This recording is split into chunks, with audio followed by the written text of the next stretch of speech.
क्यों उठा लिया? इसका रहस्य जानने के लिए देखिए यह कथा। वृंदावन गांव की सुबह बहुत ही प्यारी थी। सूरज की सुनहरी किरणें धीरे धीरे पेड़ों और मिट्टी पर पड़ रही थी।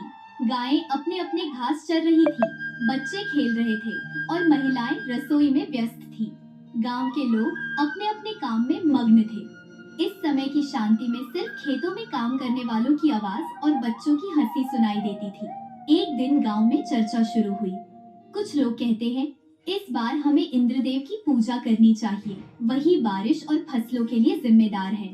लोग मंदिर में इंद्रदेव की पूजा करने लगे, लेकिन कृष्ण को यह बात बिल्कुल पसंद नहीं आई। उन्होंने मुस्कुराते हुए कहा, अरे दोस्तों, क्यों हम इंद्रदेव से डर रहे हैं? हमारे पास गोवर्धन पर्वत है, ये हमारे खेत, हमारी गायों की घास और हमारे घर की रक्षा करेगा। क्यों ना हम इसका ही पूजा करें? कुछ लोग हैरान होकर पूछते हैं, क्या कोई पर्वत पूजा का काम कर सकता है? क्या इससे कुछ होगा? कृष्ण ने धीरे से कहा, देखो, इंद्र चाहे कितने भी बड़े क्यों ना हो, अगर हम अपनी मेहनत और अपने साधनों की रक्षा करें तो कोई भी शक्ति हमें हिला नहीं सकती। हमारा पर्वत हमारी सुरक्षा है। यह हमारे गांव, हमारी गायों और हमारे खेतों को बचाएगा। यही हमारी असली ताकत है। गांव के लोग सोचने लगे। कुछ लोग थोड़ा हिचकिचा रहे थे, लेकिन कृष्ण की बातों में सच्चाई और समझदारी थी। धीरे धीरे सबने तय किया कि इस साल वे गोवर्धन पर्वत की पूजा करेंगे और इंद्रदेव से सीधे मदद मांगने की बजाय अपने साधनों और पर्वत पर भरोसा करेंगे। इंद्रदेव को यह बात नागवार गुजरी। वह क्रोधित हो गए और बोले, अरे, यह छोटा बालक कौन है जो मेरी पूजा को छोड़ने की बात कर रहा है? मैं इन्हें दिखा दूंगा कि बारिश और तूफान कौन लाता है।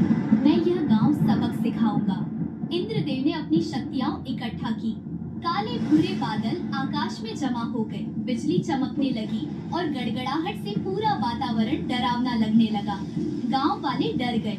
महिलाएं अपने बच्चों को पकड़कर घरों में भागी। कई लोग आपस में कह रहे थे, अब क्या करेंगे?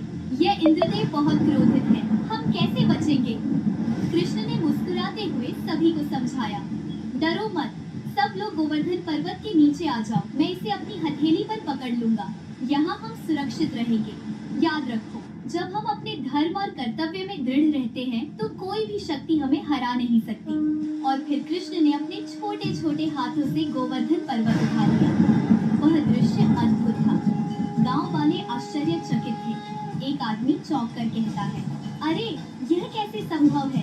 कृष्ण ने तो पर्वत उठा लिया। कृष्ण ने मुस्कुराते हुए कहा, चलो सब लोग अंदर आ जाओ, मैं इस पर्वत को ढाल बनाकर रखूंगा, तुम सब सुरक्षित रहो। जैसे ही कृष्ण ने पर्वत उठाया, इंद्रदेव ने गरजते हुए भारी बारिश शुरू कर दी। बिजली चमक रही थी, हवा तेज चल रही थी और बादल बहुत काले और डरावने लग रहे थे। गांव वाले डर के मारे कांप रहे थे। एक औरत अपने बच्चे को लेकर कहती है, कृष्णा, हमें क्या करना चाहिए? ये तो बहुत तेज बारिश है। कृष्ण कहते हैं, डरो मत, सब लोग मेरे पास आओ, ये पर्वत हमें बचाएगा। यह हमारी सुरक्षा है। भरोसा रखो, मैं सब संभाल लूंगा। बारिश तेज हो रही थी।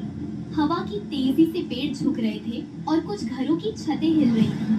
लेकिन कृष्ण ने पर्वत को इतनी मजबूती से अपनी हथेली पर रखा कि गांव वाले उसके नीचे सुरक्षित रह सके। इंद्रदेव ने देखा कि उनके सारे प्रयास व्यर्थ हैं। उन्होंने क्रोध में कहा, अब देखो, यह बालक कैसे बचाता है। मैं इतनी बारिश भेजूंगा कि सब बह जाए। कृष्ण ने शांत होकर कहा, तुम जितनी भी ताकत दिखाओ, हमारी सुरक्षा हमारी समझदारी और साहस में है। गांव वाले मेरे साथ हैं और यही हमारी असली ताकत है। बारिश और तेज हो गई। बिजली चमकती रही, हवा जोर से चल रही थी, पर कृष्ण ने पर्वत को अपनी हथेली पर मजबूती से पकड़े रखा। गांव वाले उसके नीचे सुरक्षित थे। उन्होंने देखा कि केवल हिम्मत, समझ और विश्वास ही असली सुरक्षा है। इंद्रदेव ने देखा कि उनके सारे प्रयास बेकार हैं। उन्होंने कहा, अरे, यह बालक साधारण नहीं है। उसके भीतर वह शक्ति है जो प्रेम, साहस और धर्म से आती है। मैं अब अपनी क्रोध की बारिश रोकता हूँ। बारिश रुक गई। सूरज की रोशनी धीरे धीरे फैलने लगी और गांव वाले सुरक्षित रहे। सभी ने कृष्ण के चारों ओर इकट्ठा होकर उनका सम्मान किया। एक आदमी बोला, कृष्णा, तुम्हारी बुद्धि, तुम्हारा साहस और तुम्हारा प्रेम हमारे गांव को बचा गया। हम हमेशा तुम्हारे आभारी रहेंगे। कृष्ण मुस्कुराते हुए बोले, याद रखो दोस्तों, असली शक्ति केवल किसी देवता की पूजा में नहीं है। असली शक्ति हमारे कर्म, हमारी समझदारी और अपने प्रियजनों के प्रति प्रेम में है। जब हम अपने काम और जिम्मेदारी के प्रति सचेत रहते हैं, तो कोई भी मुश्किल हमें हरा नहीं सकती। तब से गांव वाले हर साल गोवर्धन पर्वत की पूजा करने लगे। उन्होंने समझ लिया कि केवल किसी बाहरी शक्ति पर भरोसा करने से कुछ नहीं होता। अपनी समझ, हिम्मत और मेहनत से हर संकट को टाला जा सकता है। दोस्तों, यह कहानी हमें दिखाती है कि कभी भी किसी बड़ी